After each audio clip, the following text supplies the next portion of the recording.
Sob as bênçãos de Jesus, iniciamos o Evangelho em Espírito e Verdade, trazendo os ensinos do Cristo de Deus através da imortalidade da alma, da vida futura e da reencarnação, apresentados pela doutrina espírita conforme a codificação de Allan Kardec, sob a orientação do Espírito da Verdade, para o estabelecimento do mundo de regeneração através da vivência do amor e do bem.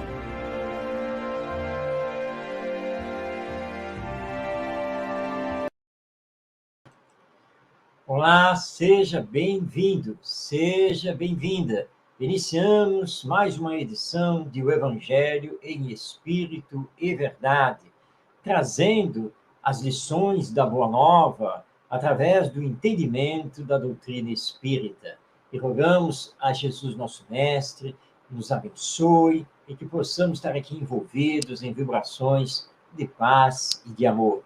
Nosso programa vai ao ar toda quinta-feira, às 5 da tarde, ao vivo, pela web rádio Cristo Consolador, que está fazendo 3 anos no ar. E você, portanto, pode participar enviando a sua mensagem.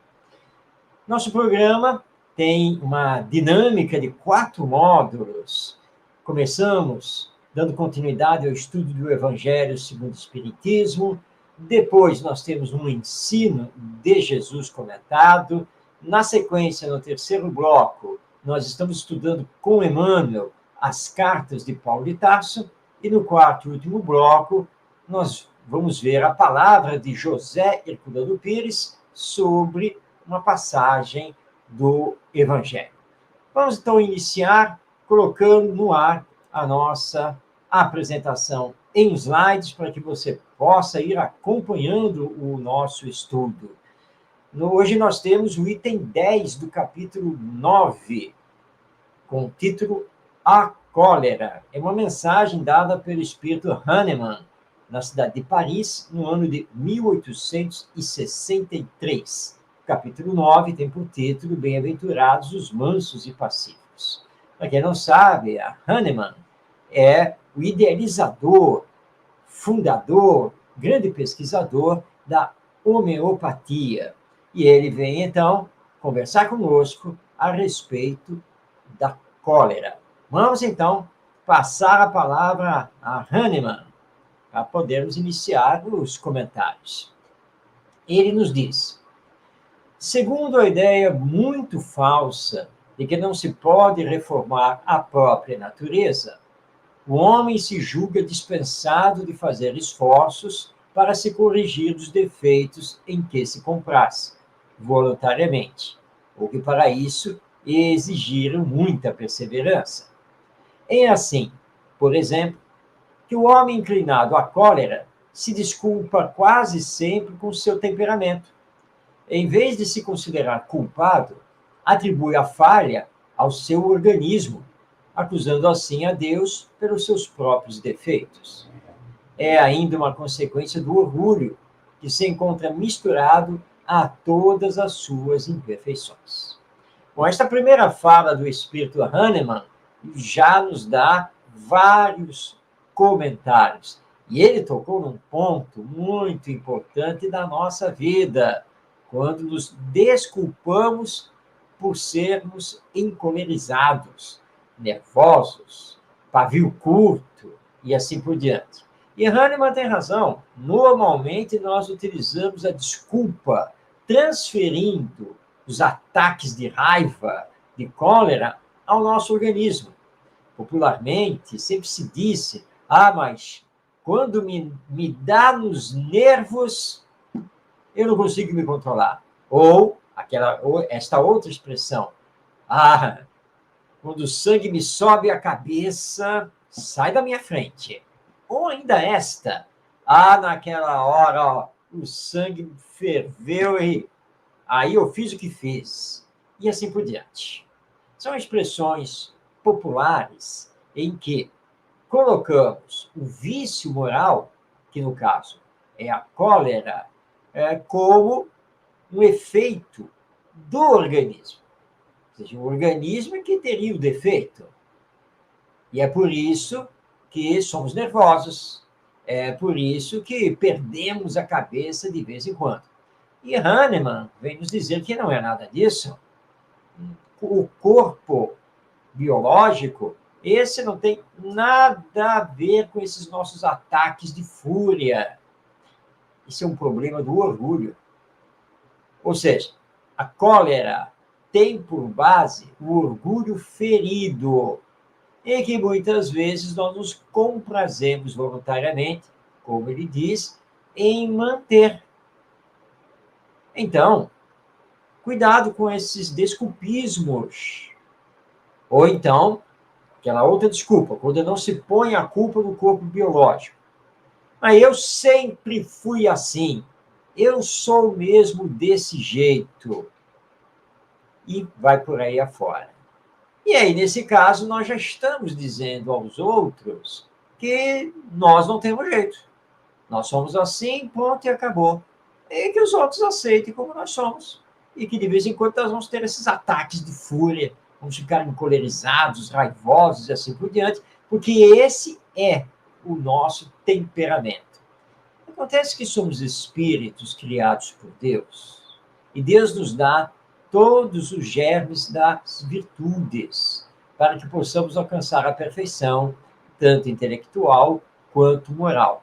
E a lei divina é lei de progresso. Então, não temos que culpar o nosso temperamento e dizendo que não podemos fazer nada porque somos assim mesmo. Ou culpar Deus, que nos deu um organismo que nos leva a ficarmos encolerizados. Nem uma coisa e nem outra. Somos espíritos e estamos aqui reencarnados para dar continuidade ao nosso aperfeiçoamento. Marque bem essa palavra, aperfeiçoamento, tanto do ponto de vista moral, do sentimento, afetivo, quanto do ponto de vista intelectual. Então, a pessoa que é nervosa e que de vez em quando tem ataques de fúria, pode sim se controlar e deve se controlar num processo de autoeducação, visando dar um passo decisivo na sua evolução espiritual. Então, não acusemos nem o nosso organismo e nem coloquemos como desculpa o nosso temperamento. Na verdade, precisamos olhar para nós e dizermos com toda sinceridade que o problema que nós temos é o orgulho. E por orgulho é que nós explodimos. É por orgulho que não aceitamos isso ou aquilo. É por orgulho que acabamos nos descontrolando através da cólera. A ideia é falsa, como nos lembra Hahnemann, porque todos nós somos seres perfectíveis e estamos em jornada para a perfeição. Então, ao realizar o autoconhecimento e a autoeducação, nós podemos, sim, controlar os nervos, como popularmente se diz, e sermos pessoas mais calmas, mais tolerantes, mais pacíficas. E o Espiritismo nos dá ferramentas muito úteis para que possamos fazer esse processo de transformação íntima, de transformação interior. Hahnemann continua, e vamos fazer mais um destaque no seu texto, é o item 10 do capítulo 9 do Evangelho segundo o Espiritismo. Ele nos diz: o corpo não dá impulsos de cólera a quem não os tem, como não dá outros vícios. Todas as virtudes e todos os vícios são inerentes ao espírito. Sem isso, onde estariam o mérito e a responsabilidade? O homem que é deformado não pode tornar-se direito, porque o espírito nada tem com isso, mas pode modificar o que se relaciona com o espírito, quando dispõe de uma vontade firme. A experiência não vos prova, espíritas, Até onde pode ir o poder da vontade pelas transformações verdadeiramente miraculosas que se operam aos vossos olhos? Dizei, pois, que o homem só permanece vicioso porque o quer, mas que aquele que deseja corrigir-se sempre o pode fazer.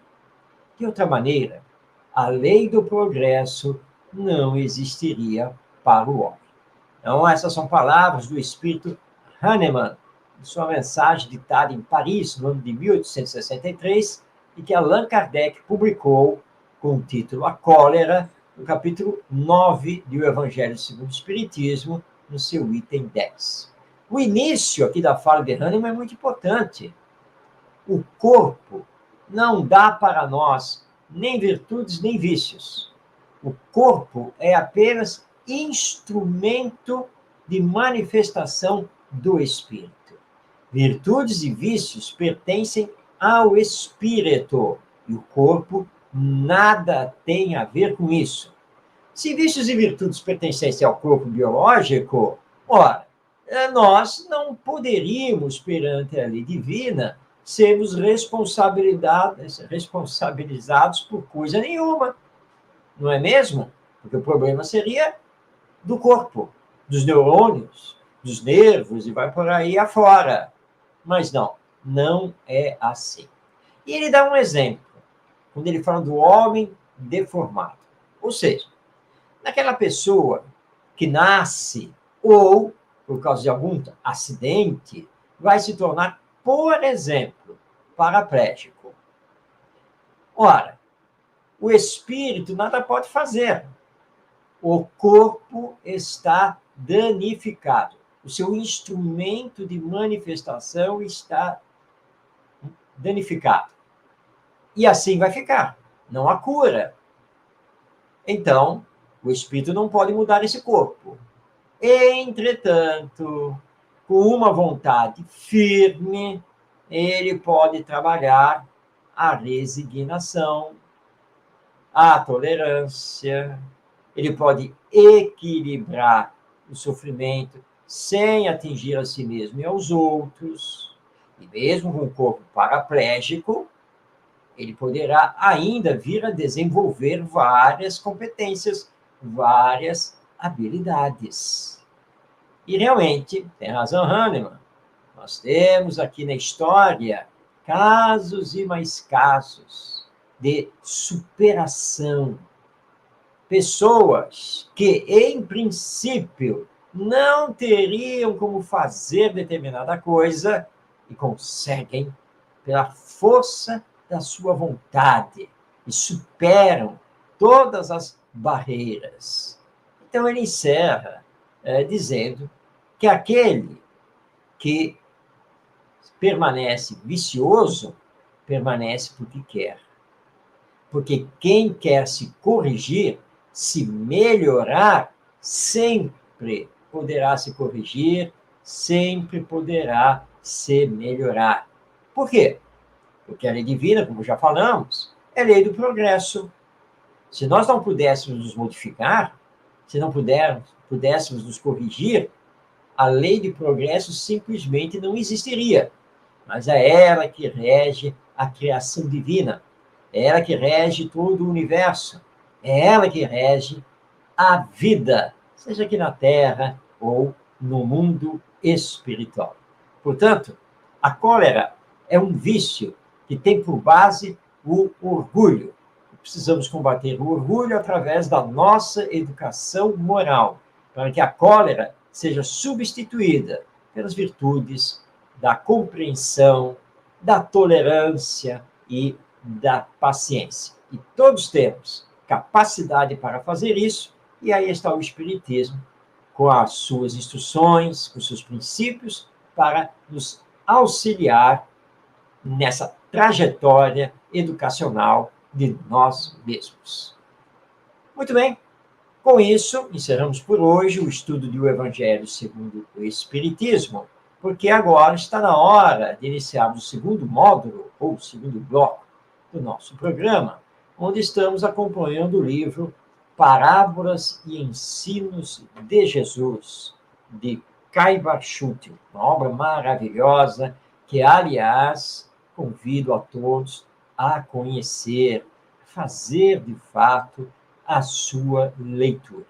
Nós estamos já no finzinho dessa obra e hoje nós vamos então conversar sobre o capítulo O Apóstolo Paulo, o brado da imortalidade.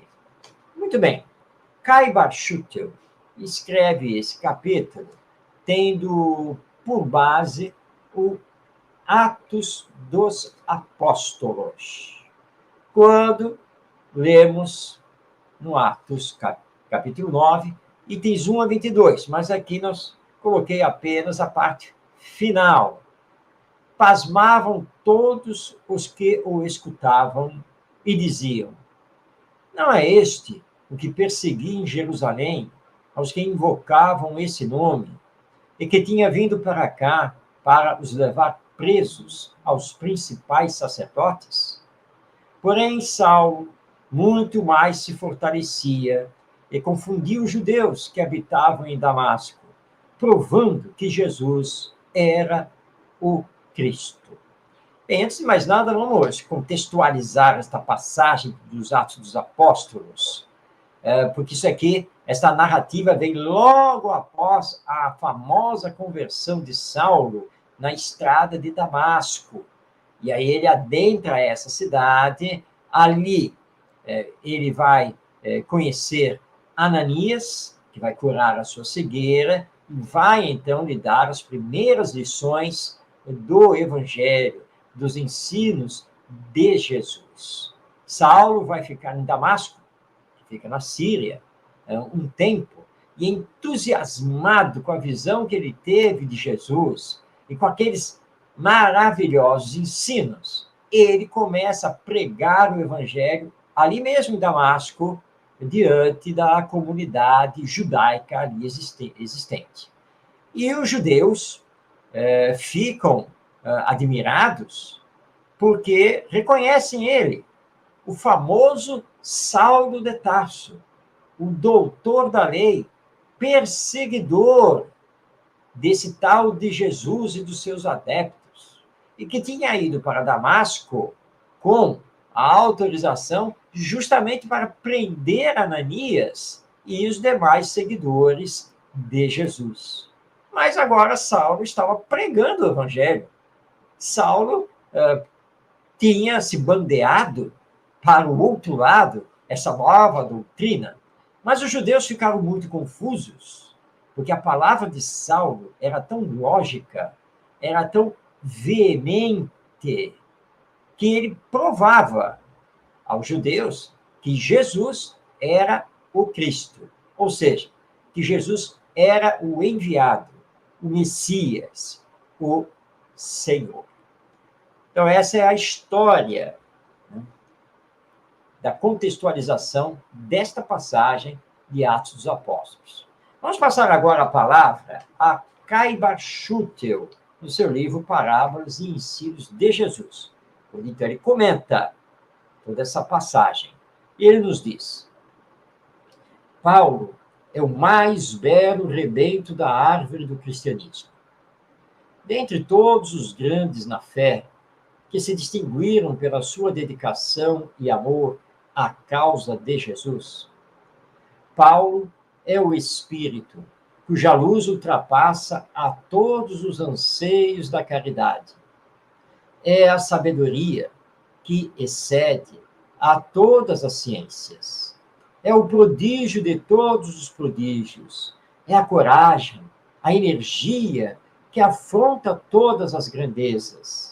É o gênio inigualável de todos os tempos.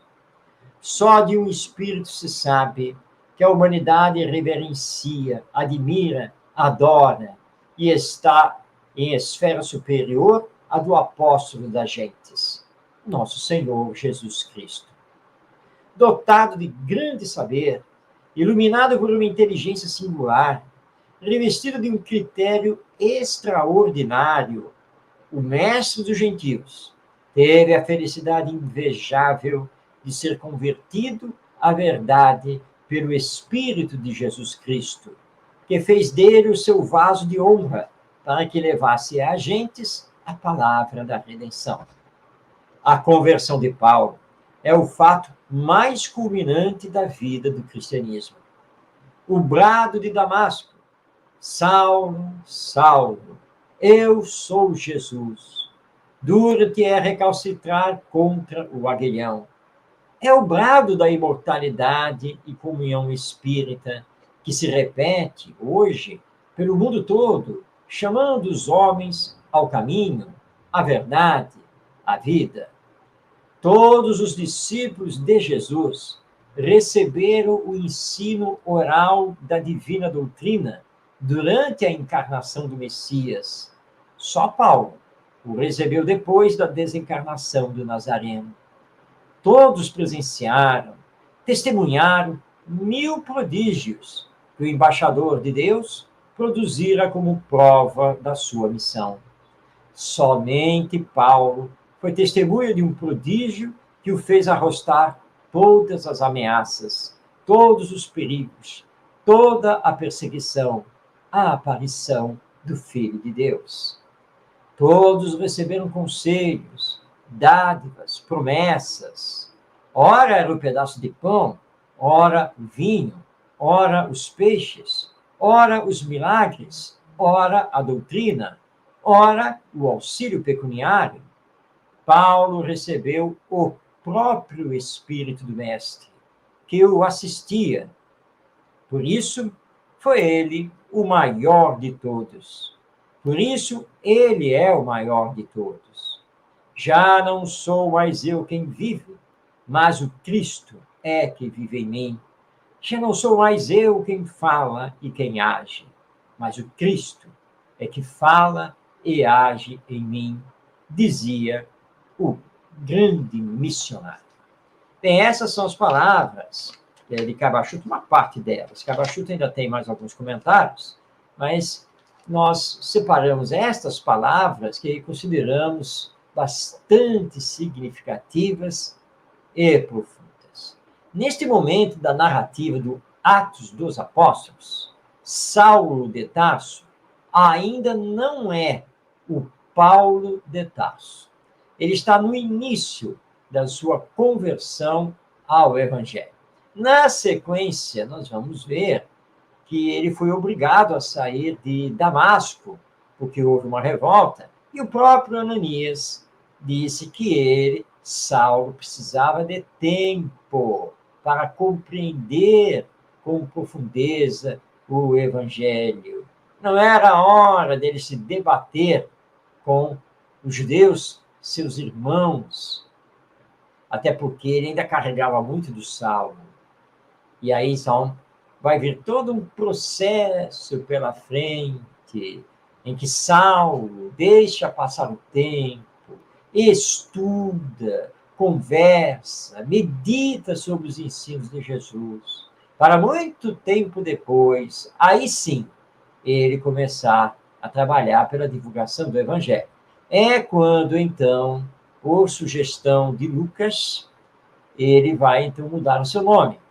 E deixa de se chamar Saulo de Tarso e passa a se chamar Paulo de Tarso. Ou simplesmente Paulo, que as pessoas o chamavam de Paulo apenas, na maioria das vezes. Mas, a nível histórico, para não confundirmos esse Paulo com qualquer outro personagem de mesmo nome, estamos então nos referindo a Paulo de Tarso, o apóstolo do Evangelho, nos primeiros anos do cristianismo.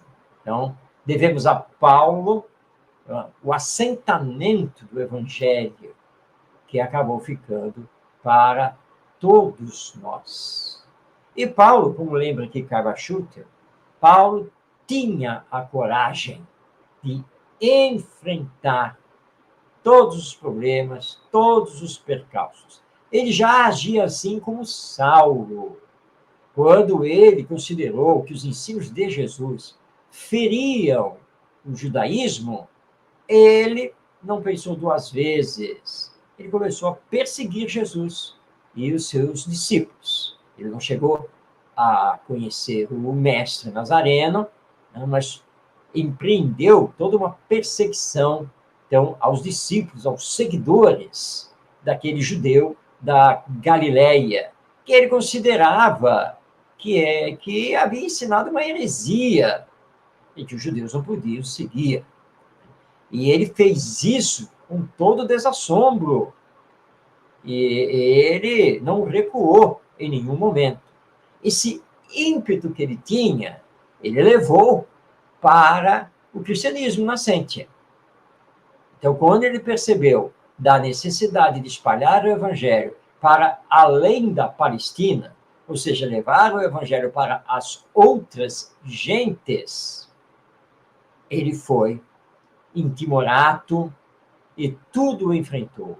Em viagens penosíssimas, difíceis, por estradas com salteadores, enfrentando o sol, a chuva, a fome. Ele que começou a trabalhar como tecelão para poder se sustentar, ele havia largado o judaísmo, o título de doutor da lei, tudo, porque ele foi para a simplicidade total. E de aldeia em aldeia, de vila em vila, de cidade em cidade, primeiramente pela Ásia e depois pela Europa, não uma vez, mas muitas vezes, ele foi escorraçado, apedrejado, açoitado e até mesmo jurado de morte. Mas ele era Paulo de Tarso, o antigo Saulo, e essas coisas não o deixavam temeroso. Ele seguia em frente, a todos enfrentando em nome do Evangelho. E nem mesmo, quando sob a acusação dos judeus, ele foi preso pelos romanos e enviado para Roma, a cidade imperial, nem assim ele capitulou. Ele aproveitou, então, a prisão para escrever. E sempre sob a inspiração de Jesus. Escrever às comunidades cristãs que, então, ele não podia mais visitar. E assim, então, ele fez e continuou a confundir os judeus ortodoxos e as outras gentes. E ele teve um entendimento bastante profundo do Evangelho. Aliás, é o maior comentarista do Evangelho que nós temos em todos os tempos. E devemos a Paulo de Tarso o cristianismo, porque foi ele que conseguiu manter o Evangelho, ele é que fundou as principais comunidades cristãs, chamadas de eclesias, ou igrejas. Então, devemos muito a Paulo. E Jesus sempre esteve com ele. Tanto que lembra Caiba Schutel que praticamente todos receberam a palavra de Jesus diretamente, conviveram com Jesus. Paulo não. Paulo vai ter um encontro com Jesus na estrada de Damasco. Mas é que ele, no fundo, já estava preparado para cumprir a missão. Tanto que aceitou, sem pestanejar, o pedido do nosso Mestre Jesus. E assim, então, ele passou a mostrar que já não vivia mais por ele, Paulo de Tarso, mas vivia pelo Cristo, pelo Evangelho. E é claro que essa cena da estrada de Damasco mostra a imortalidade da alma, porque se a alma não continuasse viva no depois da morte, Jesus não poderia ter se apresentado a Paulo lá na estrada de Damasco. Assim, então, nós vimos aqui esta passagem do Atos dos Apóstolos, com o comentário de Caiba Schutel, e onde ressaltamos essa figura muito importante de Paulo de Tarso. Pois bem, nós vamos agora, no fundo, continuar com Paulo. É que neste terceiro bloco nós estamos fazendo o estudo das suas cartas ou epístolas. E para fazer esse estudo, estamos acompanhando Emmanuel, que muito escreveu através do nosso querido médium Chico Xavier. E Emmanuel é também um grande intérprete do Evangelho e que sempre se disse um admirador e discípulo de Paulo de Tarso. Emmanuel escreveu muito sobre os versículos das cartas de Paulo e nós estamos justamente fazendo esse acompanhamento. Hoje, nós vamos destacar do capítulo 2 da carta aos Romanos, o versículo 10, que já está aí na tela. Glória, honra e paz para todo aquele que pratica o bem. Emmanuel comenta esse versículo em texto que está publicado no livro Caminho, Verdade e Vida, da FEB Editora. E esse texto compõe o capítulo 42 dessa obra. E Emmanuel intitulou o seu texto Glória ao Bem. Vamos, então, deixar aí na tela o versículo da carta de Paulo aos Romanos e vamos prestar atenção ao comentário de Emmanuel sobre esse versículo. A malícia costuma conduzir o homem a falsas apreciações do bem, quando não parta da confissão religiosa a que se dedica, do ambiente de trabalho que lhe é próprio, da comunidade familiar em que se integra. O egoísmo faz-o crer que o bem completo só poderia nascer de suas mãos ou dos seus. Esse é dos característicos mais inferiores da personalidade. O bem flui incessantemente de Deus, e Deus é o Pai de todos os homens. E é por intermédio do homem bom que o Altíssimo trabalha contra o sectarismo que lhe transformou os filhos terrestres em combatentes contumazes de ações estéreis e sanguinolentas. Por mais que as lições espontâneas do céu convoquem as criaturas ao reconhecimento dessa verdade, continuam os homens em atitudes de ofensiva, ameaça e destruição uns para com os outros.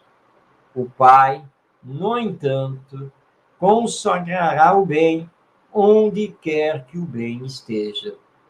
É indispensável não atentarmos para os indivíduos, mas sim observar e compreender o bem que o Supremo Senhor nos envia por intermédio deles. Que importa o aspecto exterior desse ou daquele homem? Que interessam a sua nacionalidade, o seu nome, a sua cor? Anotemos a mensagem de que são portadoras. Se permanecem consagrados ao mal, são dignos do bem que lhes possamos fazer. Mas se são bons e sinceros, no setor de serviço em que se encontram, merecem a paz e a honra de Deus. Então, essas são as palavras de Emmanuel, comentando o versículo 10 do capítulo 2 da carta de Paulo aos Romanos. Repetindo, este texto de Emmanuel compõe o capítulo 42 do livro Caminho, Verdade e Vida. Emmanuel é muito claro. Nós não temos que fazer distinções com as pessoas, porque todos somos irmãos. Tudo provém de Deus. Nós, que fomos criados por Ele, a vida, os planetas, o universo, tudo provém de Deus. Por isso, então, nós temos que tomar muito cuidado com o nosso orgulho. Aliás, o orgulho que já comentamos no início do programa, muito cuidado. Porque hoje estamos em determinada situação, hoje estamos aqui ou ali, mas ontem foi diferente. E amanhã também será diferente, porque essa é a lei da reencarnação. Esse nosso corpo vai se acabar. Nós teremos outro na próxima encarnação. Quem será daqui a 50, 100, 200 anos? Nós não sabemos. E isso é individual. Cada caso é um caso. E claro que na próxima existência terrena, teremos outro corpo, uma outra situação, outra circunstância, outro tempo e assim por diante. Então, para que esse orgulho que nos faz atropelar o próximo, que nos leva a violências mil, a guerras? Não há justificativa para isso. Todos somos irmãos, porque todos somos espíritos. E que a morte vai tragar a todos nós e nos levar de retorno ao mundo espiritual, onde teremos que prestar contas daquilo que fizemos. E não estamos aqui, este é o ensino do nosso Mestre Jesus, para julgar a quem quer que seja, mas sim para sabermos nos colocar no lugar dele, que é a famosa empatia. Não julguemos para não sermos julgados. Esse é o ensino do nosso Mestre Jesus. Se a pessoa está fazendo o mal, ela é necessitada do bem. Então, o que precisamos fazer a ela é o bem, para que ela desperte. Agora, se a pessoa está fazendo o bem, vamos, então, apoiá-la para a sua glória, para a sua paz. E todos nós precisamos procurar o bem acima de todas as circunstâncias, de todos os interesses, que muitas vezes são mesquinhos e, portanto, prejudicam os outros. Aliás, às vezes, parcelas muito grandes da população. Então, apoiemos quem está no bem, porque a humanidade precisa do bem, precisa do amor, precisa da cooperação, precisa da fraternidade, precisa da solidariedade e, acima de tudo, a humanidade precisa, necessita do amor. E de nossa parte, engajemo-nos no bem, fomentemos o bem com todas as nossas forças, para que o bem possa prevalecer sobre o mal, e assim sairmos deste mundo de expiações e provas para finalmente adentrarmos ao mundo de regeneração. Na atualidade, nosso mundo sofre com o orgulho, com o egoísmo e todas as suas consequências. Mas no mundo de regeneração será diferente, porque o bem será superior ao mal. É o bem que prevalecerá nas relações sociais. E aí sim, poderemos encontrar a paz e a tão sonhada felicidade. Então, apoiemos aqueles que estão fazendo o bem. E, de nossa parte, sigamos os seus bons exemplos, fazendo também o bem onde estivermos e sem julgar aos outros, porque também queremos ser compreendidos, queremos ser julgados pelos outros. Semana que vem, nós vamos dar sequência ao estudo da carta de Paulo aos Romanos. Teremos já um versículo diferente dessa carta e os nossos comentários estarão sempre apoiados no nosso querido Emmanuel, que tanto escreveu sobre o Evangelho através do médium Francisco Cândido Xavier, nosso querido e conhecidíssimo Chico Xavier. Mas agora está na hora da nossa dica literária. E é um livro muito importante que estamos trazendo a você, No Roteiro de Jesus. Essa obra foi organizada por Gerson Simões Monteiro. Gerson Simões Monteiro foi querido companheiro do movimento espírita do Estado do Rio de Janeiro, foi presidente da União das Sociedades Espíritas do Estado do Rio de Janeiro, presidente da Fundação Cristã Cultural Espírita Paulo de Tarso, que mantém a Rádio Rio de Janeiro, a emissora da Fraternidade, nos legou várias obras, foi palestrante, um médium também extraordinário, e era um homem coração, um homem caridade. E ele sempre admirou muitos textos do Irmão X, que nada mais é do que o Humberto de Campos. O Irmão X escreveu várias obras através do Chico Xavier. Gerson, então, reuniu todos os textos do Irmão X em que ele se refere a Jesus, a passagens do Evangelho. Classificou por temas os textos do Irmão X, e aí surgiu a obra No Roteiro de Jesus, publicação da Federação Espírita Brasileira. Não deixe de conhecer essa obra.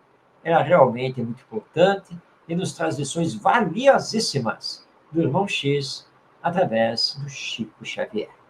Bem, está na hora do nosso quarto e último bloco, quando cedemos a palavra a José Herculano Pires, que eu vou deixar que você faça aí a pesquisa na internet sobre ele.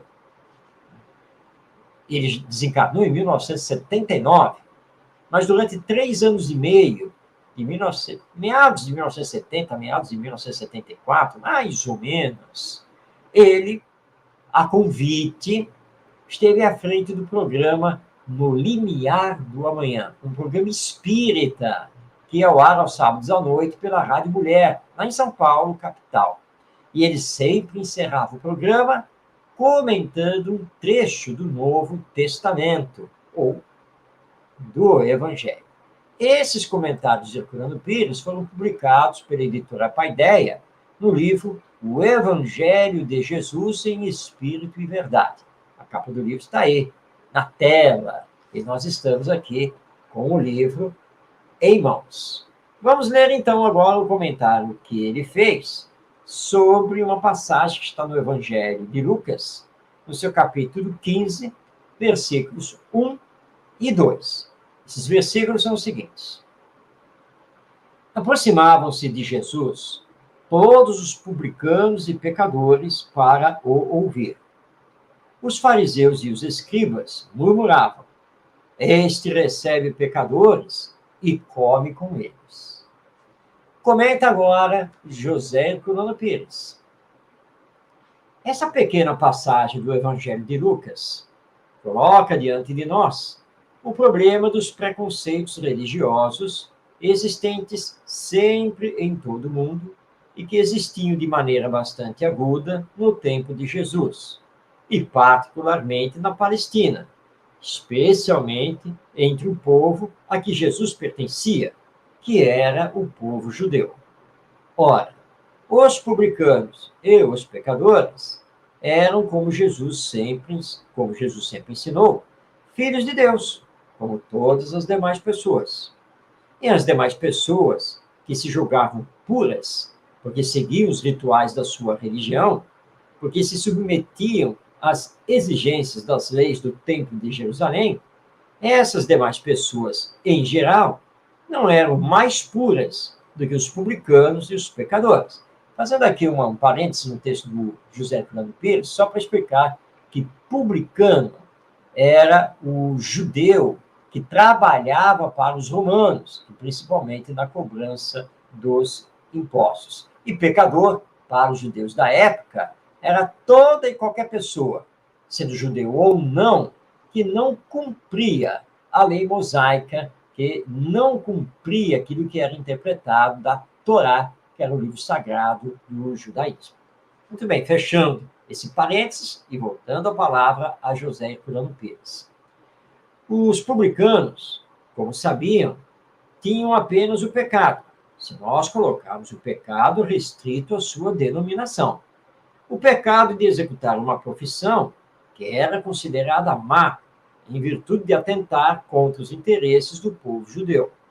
Mas os pecadores, em geral, eram aqueles que cometiam pecados e viviam, por assim dizer, no pecado, que não ligavam para as determinações dos sacerdotes, que não obedeciam às leis da Torá, ou seja, as leis estabelecidas pelo Código Bíblico que vigorava naquele tempo. Pois bem, estas pessoas procuravam viver sua vida à maneira que melhor correspondia não somente às suas necessidades imediatas, mas também às condições em que elas se encontravam.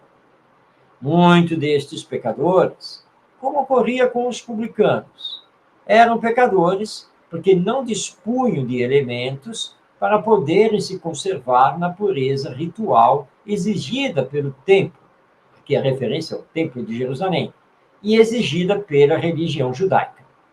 Assim também, muitas coisas que nós poderíamos encarar nas pessoas humanas como maldade ou como uma condição de inferioridade espiritual, pode decorrer da sua falta de educação, de recursos, de orientação, de esclarecimento e assim por diante. Jesus, compreendendo isto, recebia a todos, mesmo porque ele tinha vindo para todos. Como ele disse certa vez, eu vim especialmente para as ovelhas desgarradas da casa de Israel. As ovelhas desgarradas eram precisamente os pecadores. Por isso ele impediu o apedrejamento da mulher adúltera. Por isso ele não exigiu de seus discípulos que, ao sentar-se à mesa, lavassem as mãos, e assim por diante. Ele passava por cima de todos os preconceitos da época para libertar o homem de todos aqueles prejuízos, ajudando-o a realmente encontrar a verdade espiritual. Tudo quanto era condenado pela igreja da época era condenado, portanto, pelos sacerdotes, pelo Templo de Jerusalém, do seu poderio teológico extraordinário sobre o povo. Tudo o que era condenado, Jesus examinava à luz da razão e da compreensão humana, e principalmente à luz do amor. O que caracteriza as atitudes de Jesus, essencialmente, é o amor. Para nós compreendermos os seus atos, temos sempre de nos lembrar de que ele agia sempre por amor. Então compreenderemos que ele não podia se sujeitar às prescrições danosas de uma lei que não levava em consideração a fraternidade humana e que fazia distinções entre as criaturas, colocando, por exemplo, os indivíduos que se sujeitavam aos rigores da lei e do tempo, muitas vezes de maneira aparente, não seguindo na realidade aquilo que deviam seguir, estes indivíduos, colocando-se acima dos outros, que lutavam com 1000 dificuldades para enfrentar os problemas da vida e para caminhar com dignidade entre os homens. Jesus estabelecia, assim, o reino da fraternidade humana, mostrando a todas as criaturas que todas mereciam a atenção de Deus, a atenção do Pai Supremo, que ninguém estava desertado na terra e que ninguém ficava desprovido da assistência espiritual de que necessitasse. Toda vez que uma instituição religiosa nega a assistência a uma criatura por considerá-la impura ou pecadora, esta instituição fere os princípios fundamentais do cristianismo, como vemos nessa passagem do Evangelho. O dever do verdadeiro cristão não é afastar-se daqueles que erram, a se converterem, a se modificarem, a acertarem seu passo na vida. Isto, entretanto, deve ser feito com a prudência com o que Jesus fazia, procurando envolver estes espíritos em amor, em compreensão, e procurando ver se realmente neles havia se despertado o instinto espiritual necessário para que eles compreendessem aquilo que iam receber. Por isso, Jesus disse também que não se devia tirar pérolas a porcos. Uma expressão bastante forte, mas que define bem a posição de cautela tomada por Jesus. Se era necessário fazer com que as pessoas que estavam em erro encontrassem o caminho da retificação, entretanto, era necessário também, para aqueles que não queriam compreender a necessidade de se emendar, que houvesse a energia na reprimenda, a fim de que eles se corrigissem. Daí as expressões fortes de Jesus, que nós encontramos no Evangelho, como aquela de raça de víboras, sepulcros caiados e assim por diante. Jesus, na sua sabedoria infinita, ensinava aos homens o amor, mas ensinava também a necessidade da correção dos que persistiam no erro. Essas são, então, as palavras de José Herculano Pires, referindo-se ao capítulo 15, versículos 1 e 2 do Evangelho segundo Lucas. Jesus a todos recebia sem fazer nenhum tipo de distinção. Bem, estamos chegando ao final de mais uma edição de O Evangelho em Espírito e Verdade. Convidamos a você para estar conosco toda quinta-feira, às 5 da tarde. Mas, se não lhe for possível, você pode assistir o nosso programa no YouTube, acessando o canal da Web Rádio Cristo Consolador e também o canal do Orientação Espírita. Você terá acesso a todos os nossos programas. Rogamos a Jesus nos abençoe, que possamos ter uma semana de boas realizações, de paz na nossa vida. Sigamos sempre em frente, independente do que esteja acontecendo, porque nunca somos abandonados pelo Pai. E que possamos estar juntos na próxima quinta-feira, nosso próximo encontro, em mais um O Evangelho em Espírito e Verdade. Um grande abraço a você e paz em seu coração.